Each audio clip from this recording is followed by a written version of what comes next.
нийгмийн даатгалыг нөгөө хувь хүнээс нь судалж авч төлж байгаа. Байгууллагаас цалингаас нь бодож бас төлж байгаа. Тэрийн дээд хэмжээг нь тогтоож өгч байгаа. Өөрөөр хэлбэл одоо зарим хүмүүс нэг 15-аас 20 сая төгрөгийн цалинтай байлаа гэхэд тэрний 12.5%-аар тооцож байгууллага нийгмийн даатгал төлж байгаа.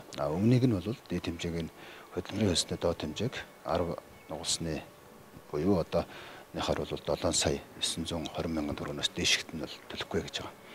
Энэ нь бол байгууллагын дарамтыг одоо буулгаж үр ашгийг дээшлүүлэх, илүүгээр одоо ажлын байрыг нэмэгдүүлэх, иргэдийн одоо орлогыг нэмэгдүүлэх, буцаагаад одоо ажлын байр бий болгох ийм одоо эргэсээр нөлөөтэй гэсэн юм тооцоо гарсан байгаа. Ер нь бол олон улсын болон манай Монгол улсын маш олон төрлийн судалгаануудыг хийгээд хуулиа бол хоёр бүлэгт хувааж байгаа. Нэгдүгээр бүлэг нь бол энэ хаанаас, юунаас яаж цуглуулах вэ гэдэг асуудал. Хоёрдугаар бүлэг нь яаж хүнд хэрхэн шударга хуваарлах вэ гэдэг энэ хоёр асуудал. Энэ хоёр дахь эсвэл хуваарлах асуудал өөрөө маш том актуар тооцоонуудтай учраас энийг энэ удааdaa бол хөндөхгүй өргөсөн. Орлого тал дээр бид нар ерөөсөө анхаарах хэрэгтэй байна. Угаасаа энэ чинь тэнцвэр байхгүй юу? Орлогыг ихтүүлээд авах юм бол аж ахуй нэгжүүлж хувийн төлөх этгээдүүд нь унцдаг.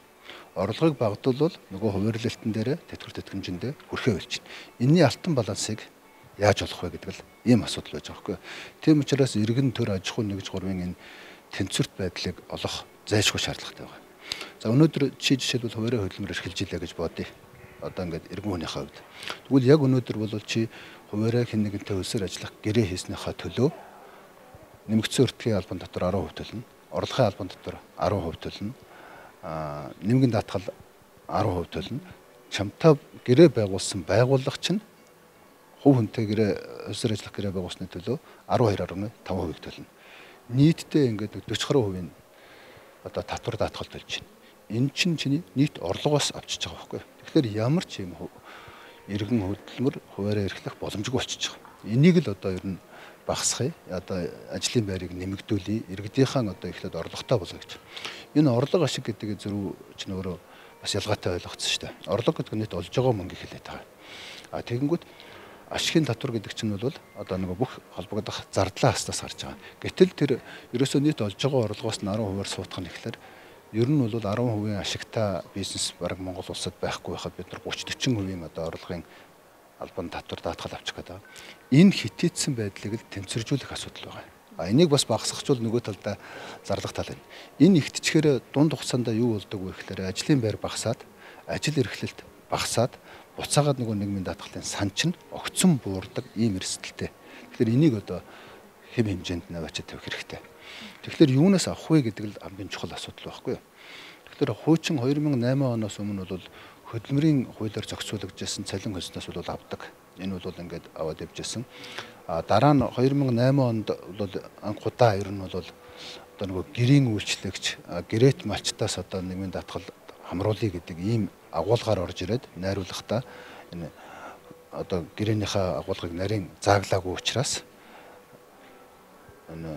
иргэний хуулиас хийсэн ажил үйлчлэгээний орлого болгоноос нь авдаг болгоцсон. Ингээд 24 оноос мөрдөж байгаа хуулийн дээр бол бүгдээр ингээс нь авдаг болцсон.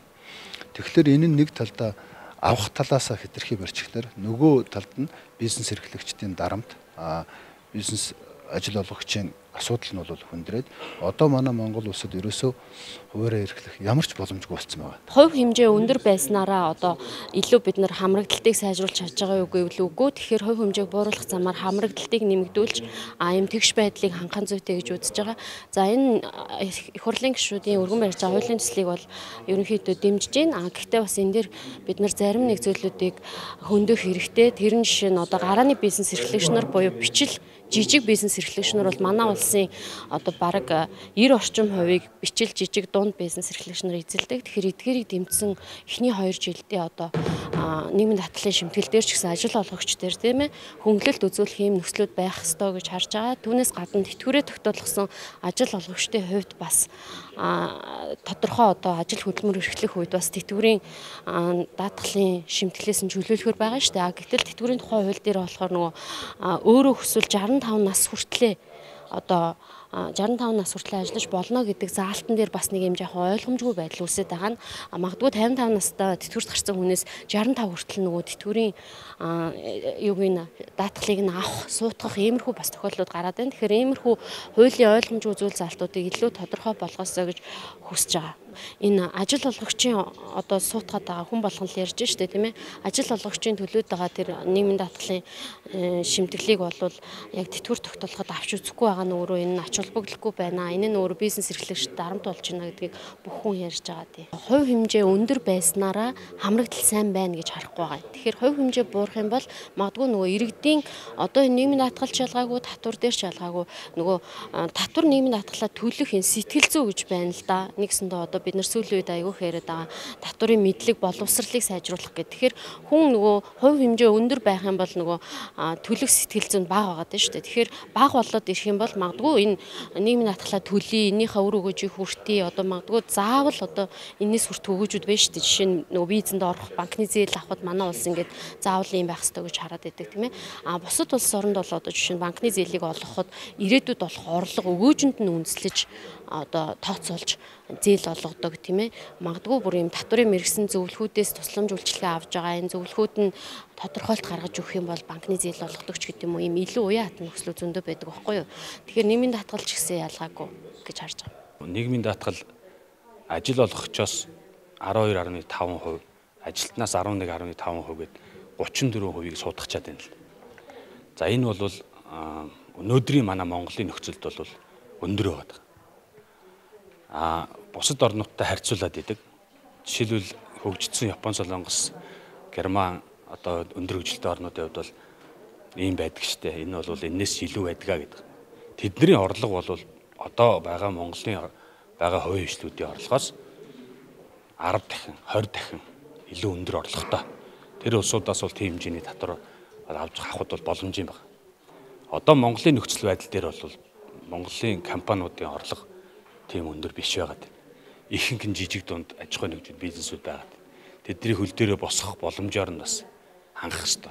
34% гэдэг бол улс бол ерөөсө 34% юу ч хийгээгүй мөртлөө 34% ашигтай ажилладаг байгаа байхгүй юу? Жижиг дунд бизнесүүд бол 34% ашигтай ажиллана гэдэг бол маш өндөр ашиг гэж үзэж байгаа шүү дээ. Зарим нь бол 5-10%, зарим нь бол зүгээр кросс маржин баг ашигаа олж чадахгүй хэмжээний байгаад байгаа.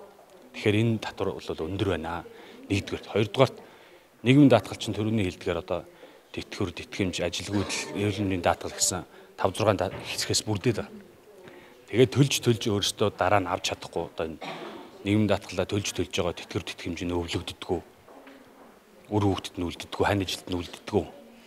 Тэгээд улс аваад нэг хэдэн сан гэд бүрдүүлээд нөгөөдхөрөө одоо юунд зарцуулсан мэддэхгүй одоо ингээ алга идж угаад алга болдог учраас ард иргэдийн дунд эн чинь хардл сэрэлт одоо ийм татвар төлснөөс төлөөгүй дээр байна.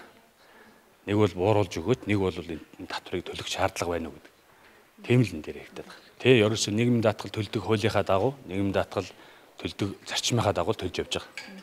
Тэр нь бол бусад орнуудтай харьцуулахад одоо дунд хэмжээний бага юм шиг мөртлөө орлогын түвшинтэйгөө уялдаж өгөхгүй байна л.